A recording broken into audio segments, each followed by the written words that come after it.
रामधन नाम का एक पुराना व्यापारी था जो अपनी व्यापारी समझ के कारण दोनों हाथों से कमा रहा था। उसको कोई भी टक्कर नहीं दे सकता था। वो दूर दूर से अनाज लाकर उसे शहर में बेच देता था। उसे बहुत लाभ होता था। वो अपनी इस कामयाबी से बहुत खुश था। इसलिए उसने सोचा कि अब व्यापार को थोड़ा सा बढ़ाना चाहिए।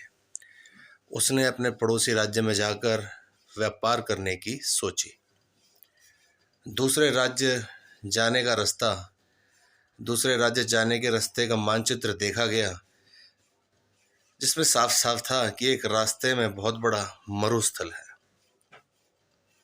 खबरों के अनुसार उस स्थान पर कई लुटेरे भी हैं, लेकिन वह बूढ़ा व्यापारी कई सपने देख चुका था। उस पर दूसरे राज्य में जाकर धन कमाने की इच्छा प्रबल थी। उसने अपने कई किसान साथियों को लेकर प्रस्थान करने की ठान ली। बैलगाड़ियां तैयार की, उस पर अनाज लादा। इतना सारा माल था जैसे कि कोई राजा की शाही सवारी हो। बूढ़े रामधन की टोली में कई लोग थे, जिसमें जवान युवक भी थे और वृद्ध अनुभवी लोग जो बरसों से रामधन के साथ काम कर रहे थे।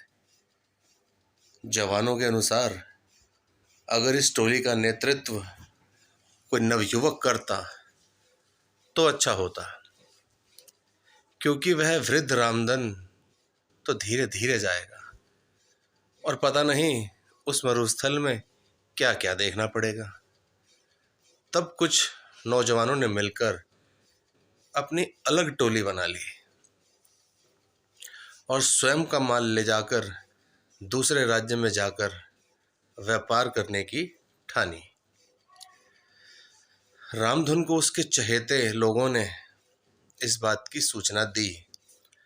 तब रामधन ने कोई गंभीर प्रतिक्रिया नहीं दिखाई।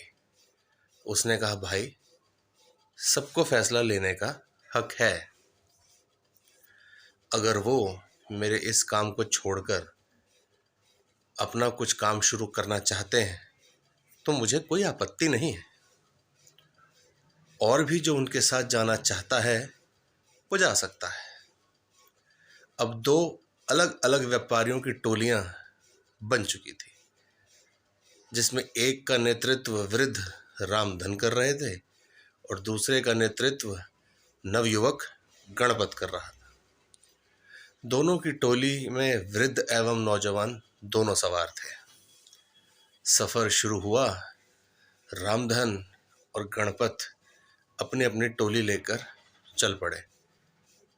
थोड़ी दूर सब साथ साथ ही चल रहे थे कि नौजवानों की टोली तेजी से आगे निकल पड़ी और रामधन और उसके साथी पीछे रह गए। रामधन की टोली के नौजवान इस धीमी गति से बिल्कुल खुश नहीं थे और बार बार रामधन को कोस रहे थे, कहते कि वो नौजवानों की टोली तो कब की नगर की सीमा लांघ चुकी होगी और कुछ ही दिनों में मरुस्थल भी पार कर लेगी और हम सभी इस बूढ़े के कारण भूखे मर जाएंगे।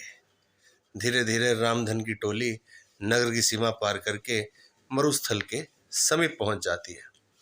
तब रामधन सभी से कहते हैं कि ये मरुस्थल बहुत लंबा है और इसमें दूर दूर तक पानी की एक बूंद नहीं मिलेगी, इसलिए जितना हो सके पानी भर लो।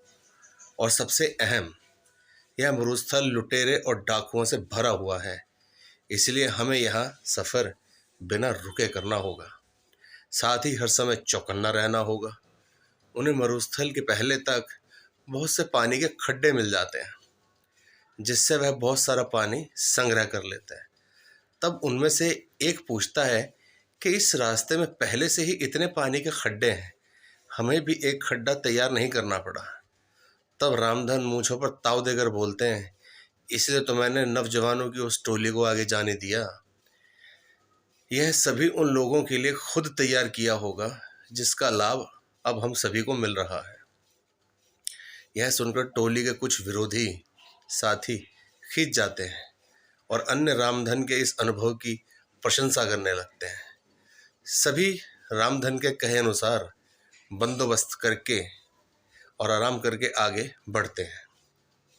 आगे बढ़ते हुए रामधन सभी को आगाह कर देता है कि हम अब सभी मरुस्थल में प्रवेश करने वाले हैं, जहाँ न तो पानी मिलेगा, न खाने को फल और ना ही ठहरने का स्थान, और ये बहुत लंबा भी है, हमें कई दिन लग सकते हैं। आगे क्या हुआ दोस्तों रामधन के साथ, जानने के लिए कल की स्टोरी सुनना ना भूलें।